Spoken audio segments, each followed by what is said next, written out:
The historic 1492 voyage across the Atlantic was a violent collision, a brutal process that dismantled one world in order to construct another. By the late 15th century, the Ottoman Empire controlled the overland routes to Asia, effectively cutting Europe off from the Silk Road and its wealth of spices and silk.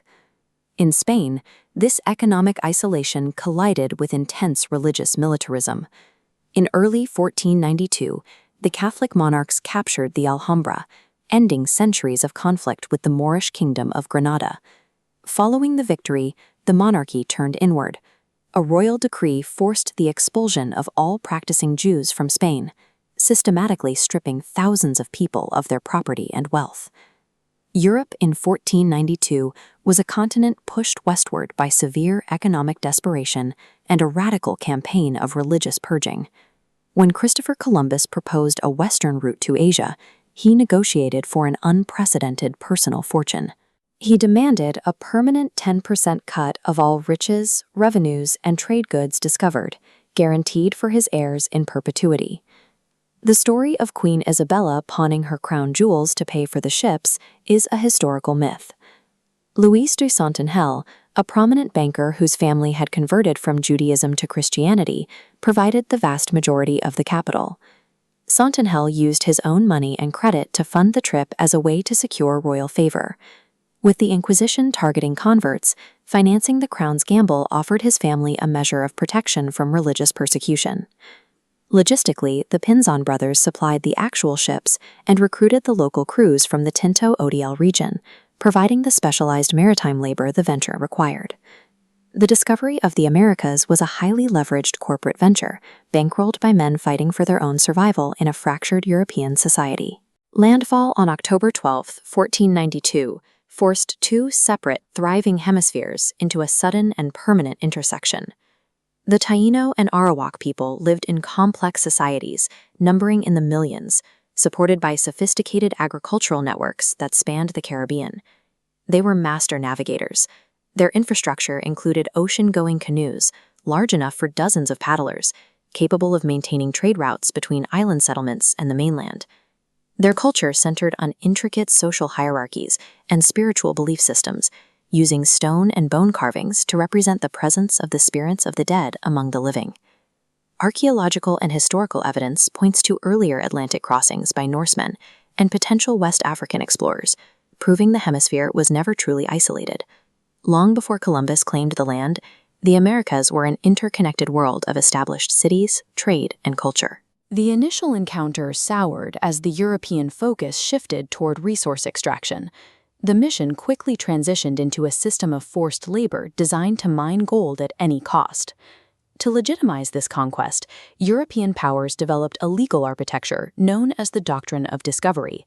This doctrine relied on a specific legal fiction. Land inhabited by non-Christians was classified as terra nullius, legally empty. This logic voided indigenous sovereignty and cleared the way for European acquisition. These legal assumptions were codified in the original Spanish manuscripts and contracts, granting the explorers absolute administrative power over the populations they encountered. In 1494, the Treaty of Tordesillas split the earth between Spain and Portugal. Without the presence or consent of a single indigenous nation, the Pope drew a line through the Atlantic to divide the world's resources. Europe used international law as a weapon, creating a colonial legal order that institutionalized indigenous subordination for centuries to come.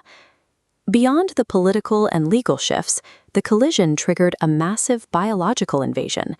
The Columbian Exchange reorganized the very life cycles of the continent.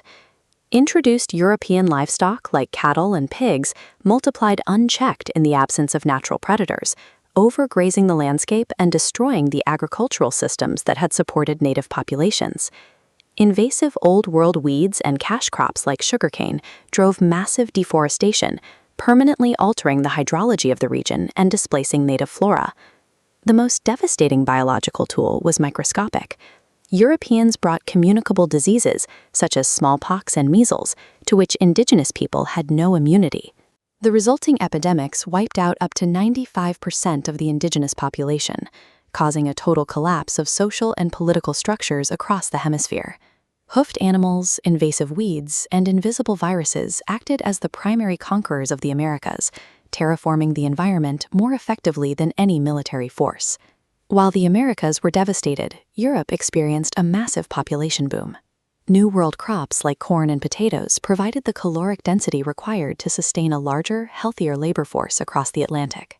The wealth extracted from American mines and plantations provided the financial foundation for the Industrial Revolution, concentrating global power in European hands.